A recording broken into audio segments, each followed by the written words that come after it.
Dégradation de la note de la France. Quelles conséquences pour le pays? Vendredi 28 avril 2023, retentissement mondial.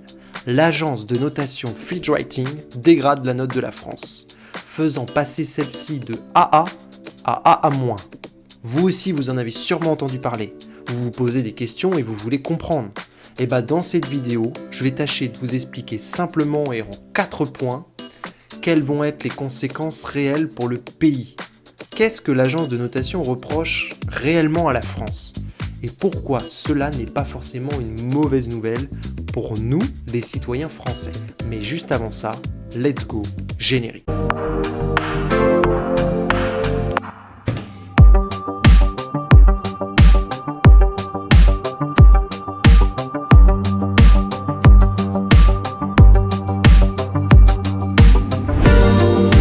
Bonjour, je m'appelle Vinky et ici je partage avec vous tous les dimanches à 10h ce que je comprends de la finance et de l'investissement.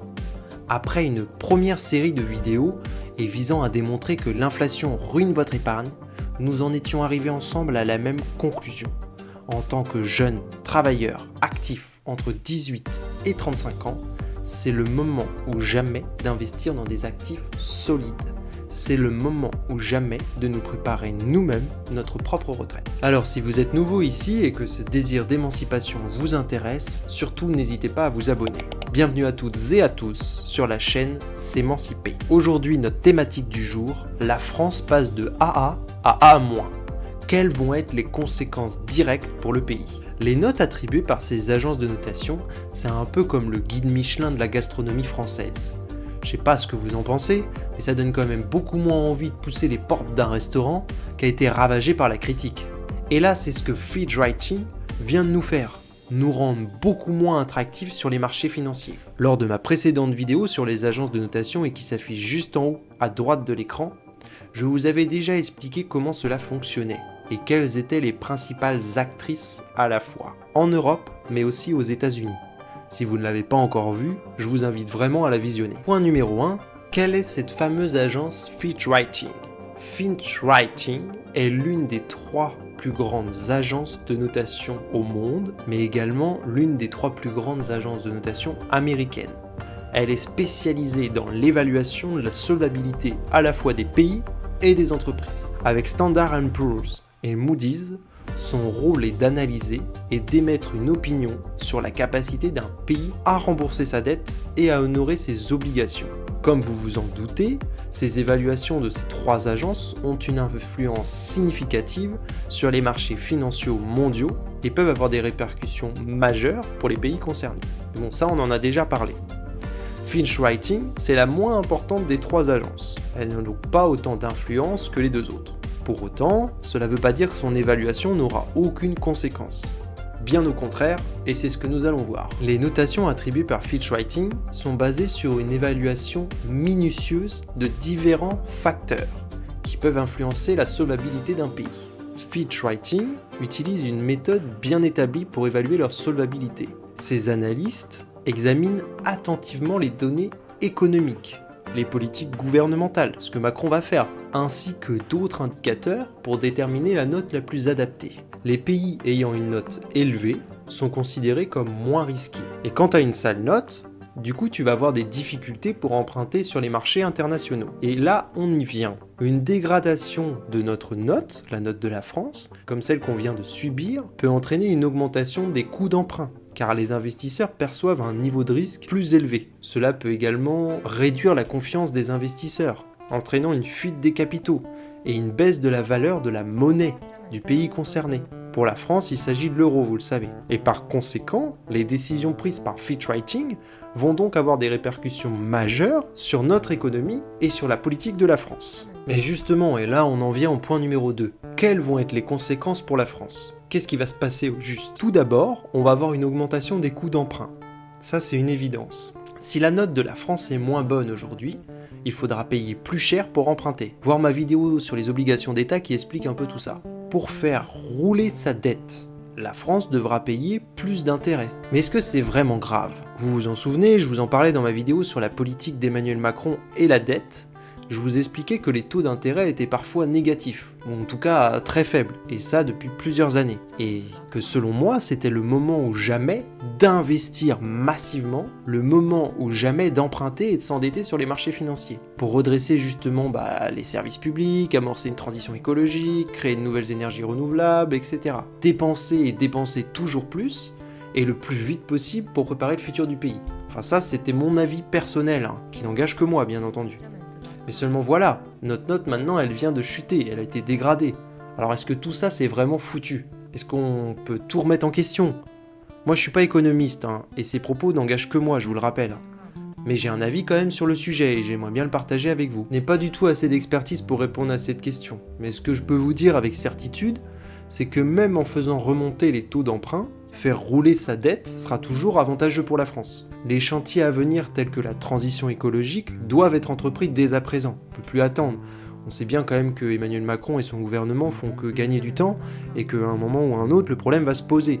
Donc il faut aussi agir. Donc oui, je reste un petit peu sur mes positions et je pense que c'est toujours ce qu'il faut faire.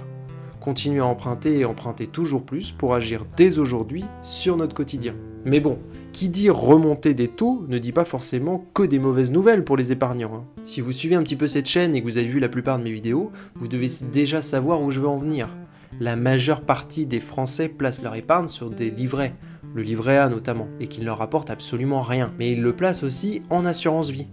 Et l'assurance vie, c'est quoi? Bon, j'ai fait une vidéo entièrement sur le sujet, mais je vais revenir un petit peu sur quelques détails pour que vous compreniez. L'assurance vie, c'est majoritairement des dettes d'État. Et majoritairement des dettes d'État françaises en plus. Donc réjouissez-vous mes amis. Si la note de la France se dégrade, détenir des dettes d'État françaises dans votre portefeuille, ça vous rapportera de plus en plus. Quoi? J'y comprends plus rien. C'est très simple, parce que les taux d'intérêt sont toujours proportionnels au risque. Plus vous gagnez d'intérêt, plus il y a un risque considérable sur ce que vous avez acheté. Donc si vous détenez des actifs risqués, vous gagnerez plus, tout simplement. Et là, c'est ce que nous dit cette nouvelle note de Fitch Ratings, c'est que plus le temps passe et plus investir dans des obligations françaises devient risqué. Donc c'est une bonne nouvelle pour toutes celles et ceux qui ont écouté leurs assureurs et leurs banquiers il y a quelques années, et qui réfléchissaient à se débarrasser de leurs fonds euros pourris et qui savaient pas quoi en faire. Figurez-vous que maintenant, ça va remonter et prendre de la valeur. Bon, comme tout n'est pas rose, je vais aller droit au but et vous avouer directement ce que cela signifie aussi. Parce que ça c'était un aspect plus ou moins positif de la remontée éventuelle des taux suite à la dégradation de la note, mais il y a aussi des conséquences directes. Et là, la conséquence principale que je vois, c'est que la France va perdre plus d'argent à faire rouler sa dette. Elle va payer plus d'intérêts, donc elle va dépenser moins ailleurs. Et ça me désole de vous le dire, mais vous connaissez aussi notre président, on l'a élu, et ça fait 2 quinquennats qu'il est là, on commence un peu à le connaître, et tout ça, c'est vraiment du pain béni pour lui. Si la France dépense plus, avec Emmanuel Macron en plus, à la tête de l'État, attendez-vous à ce qu'il passe plus souvent à la télé pour vous dire que c'est un demi-dieu et que lui, il a la solution, et que sa solution, c'est d'annoncer des coupes budgétaires dans les services publics, les aides sociales, les actions sociales et compagnie. Enfin, c'est ce qu'il va faire, c'est ce qu'il a toujours fait, et c'est ce qu'il continuera à faire. Et là, voilà, c'est la destruction du modèle social français.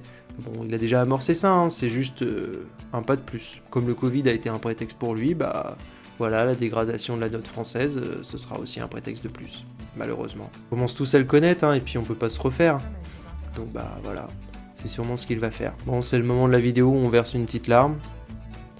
Voilà, ça va peut-être empirer quoi. La confiance des investisseurs va en prendre un coup également, Je vous disais tout à l'heure que les obligations françaises vont payer plus. Mais c'est aussi possible que beaucoup de gens quittent le navire, et qu'ils sautent par la fenêtre et donc là, c'est pas dit qu'avoir des obligations qui vous rapportent plus soit un intérêt pour vous, un avantage. Regardez ma vidéo sur pourquoi ne pas investir en assurance vie et vous allez comprendre. Passer de AA à AA- aura aussi un impact sur le secteur financier. Il est possible que les principales institutions financières, les banques, se retrouvent à faire face à des conditions de financement de plus en plus difficiles et à une augmentation des coûts d'emprunt. ce qui peut limiter leur capacité à prêter aux entreprises ou aux particuliers. Du coup, quand vous allez vouloir emprunter pour acheter votre bien immobilier, peut-être que ce sera plus cher parce qu'il y aura plus de risques, parce que la note est pourrie aujourd'hui. Voilà, c'est toutes les conséquences qui peuvent découler de cette notation. Donc ça va peut-être freiner les investissements, donc la consommation, et ralentir l'activité économique de façon générale. La dégradation de la note peut également avoir des répercussions sur l'image de la France à l'échelle internationale. Une réputation affaiblie en matière de solvabilité financière peut rendre plus difficile la négociation de partenariats commerciaux, attirer les investisseurs étrangers et maintenir la confiance des partenaires internationaux. C'est un peu ce que je vous disais avec l'image du guide Michelin. Si vous avez une sale note, il y a beaucoup moins de chances que les touristes ou même les gens du coin, quand ils savent la note que vous avez sur votre restaurant, si c'est une note pourrie, il y a moins de chances qu'ils viennent vous voir. C'est un peu ce qu'on va subir avec cette dégradation de la note française. Voilà. Pas une vidéo super joyeuse. Oh mais non, c'est pas du tout le moment de quitter la vidéo, il y a aussi des aspects positifs. Restez, je vous en supplie. En tant qu'investisseur moi-même, j'essaye de mettre un peu de distance et de regarder les choses sous un angle positif. Et vous allez le voir, tout n'est pas bon à acheter dans cette nouvelle note pour la France. Point numéro 3, quelles conséquences pour la politique d'Emmanuel Macron? Et c'est vraiment là que les choses deviennent intéressantes. Dommage pour tous ceux qui ont quitté la vidéo.